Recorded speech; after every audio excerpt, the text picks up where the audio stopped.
Don't mess around, Addison. For I will not let time to be wasted when the answer is so likely to be in here. Let's make haste. How did all of this happen so sudden? Hyde wasn't murdered. Henry, my friend, what have you done? And where have you been?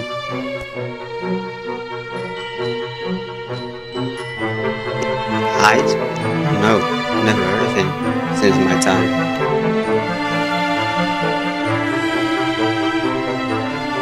If you be Mr. Hyde, then I shall be Mr. Sick.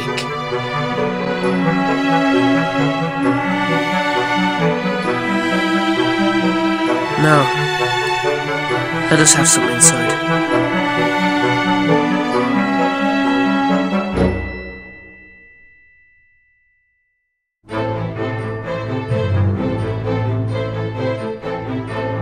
On the 9th of January, I received an envelope. On the 9th of sent January, I received an envelope sent to me by Dr. Henry Jekyll. I was quite surprised by this, for I could think of no reason why he would contact me. The contents of the letter only increased my wonder, for the letter said that I, as a close friend of his, should go to his house as quickly as possible with this letter. There, Poole, his butler, would be waiting for me. We should then proceed to force the door to his cabinet, and I should proceed inside on my own. There I would find a drawer with some powders, a file and a book. I then had to bring the contents of the drawer back to my house, where I would have to wait till midnight and let an associate of him inside and give him the drawer. If I afterwards asked for an explanation, I will understand the importance of this task. After receiving this letter, I set off for Jekyll's house, where the butler was waiting for my arrival. He too had received the letter and was to help me to force the door of Jekyll's cabinet. I found the drawer, tied it in the sheet, and took it back home. Here I proceeded to examine its contents. I didn't know how the presence of these objects could affect either the honor, the sanity, or the life of my colleague. And why was this gentleman to be received by me in secret? I did not trust it, so even though I sent my servants to bed, I loaded another revolver, so I would at least be able to defend myself. When it was midnight, a man knocked very gently on the door. I opened the door and found a small man standing there. He told me he came from Dr. Jekyll, so I let him in. As I followed him, I kept my hand ready on my weapon. This person, who had from the first moment of his entrance struck in me what I can only describe as disgustful curiosity. "Have you got it?" he cried. "Come, sir," said I. "You forgot that I have not yet the pleasure of making your acquaintance. Be seated, if you please." He said he came here for the drawer at the instance of Dr. Henry Jekyll. "There it is," I said. He sprang to it. He turned a dreadful smile to me and uttered a loud sob of immense relief. He then asked for a glass and I gave it to him. He thanked me with a smiling nod. He then mixed the liquid in the vial with the powder and put the glass down on the table. He then turned and looked upon me with an air of scrutiny, and asked me whether he should leave with the glass or that I wanted to know what this was all about. I said I wanted to know, and he made me promise not to speak a word of what I would get to see. He drank the glass with one gulp, he reeled, staggered, clutched at the table and held on. And as I looked upon him, he began to change. He seemed to swell, his features altering. "Oh God!" I screamed, for there before my eyes stood Henry Jekyll. What he told me in the next hour, I cannot bring my mind to set on paper. My life is shaken to its roots. I feel that my days are numbered. I will say but one thing, Hudson, and that will be more than enough. The creature that crept into my house that night was none other than Hyde.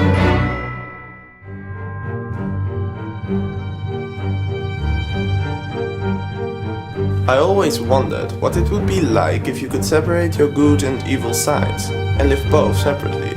I had learned to dwell with pleasure on the thought of the separation of the two. If each could be housed in separate identities, life would be so much easier. The unjust might go his way, no longer contained by his upright twin, and the just could walk steadfast and securely on his upward path. no longer exposed to disgrace and penitence by the hands of this evil. But how could they be separated? I eventually figured out a way, but I waited long before I put the theory to the test of practice, for I knew well that I risked death. But the temptations overcame the risk. I created the potion needed, and when it was done, I drank it with great courage. A moment of great agony passed, and when I regained my senses, I felt younger, lighter, and happier in body. I knew at the first breath that this body was tenfold more wicked, and the thought at that moment delighted me. When I looked at myself, I saw that I was no longer Henry Jekyll. I had become Edward Hyde. I drank from the potion again, and returned to the form of Henry Jekyll. However, my new power ultimately enslaved me. I had but to drink from the cup to assume the form of Edward Hyde. Men have hired others to commit crimes for them, while their own reputation sat under shelter. I was the first that ever did so for the pleasure. But for me, the safety was complete. Think of it, I did not even exist. Let me escape to my laboratory, and I would simply become Dr. Jekyll once more.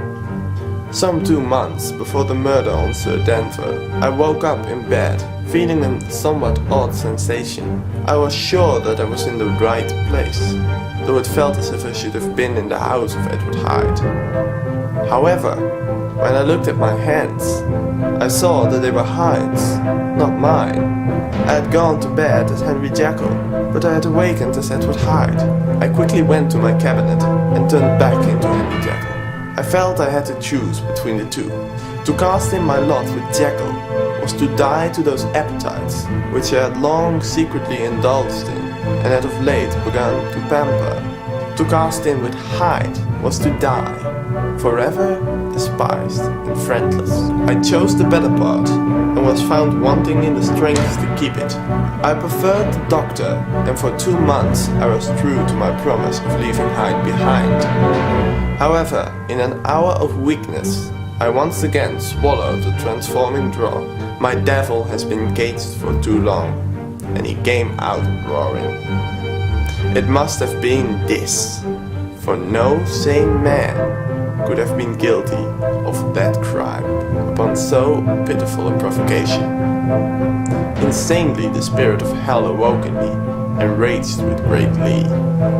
I mauled the unresisting body, tasting delight from every blow, when I was suddenly struck by a cold thrill of terror.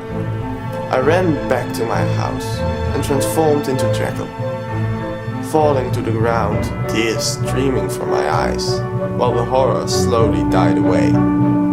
I felt a sense of joy.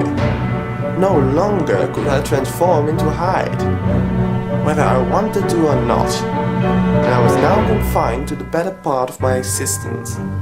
However, on a particular day when I sat on a bench in the park, I suddenly fainted. When I woke up, I noticed I had turned into Hyde. It struck me that my drugs were in my cabinet, and that they had no way of reaching them in this guise.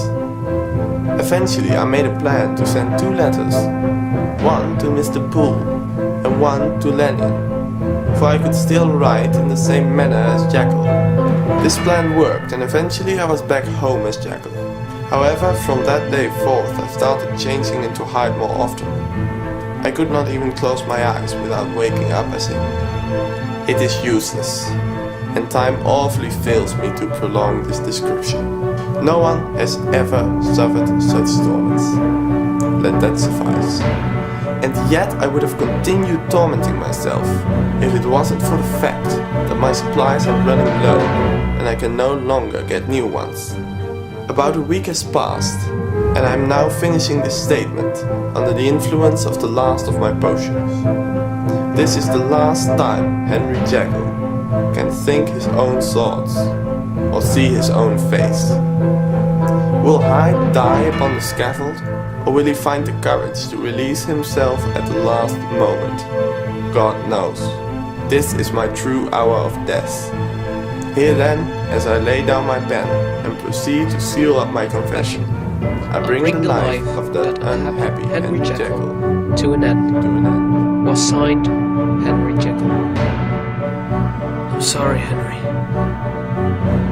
I'm sorry.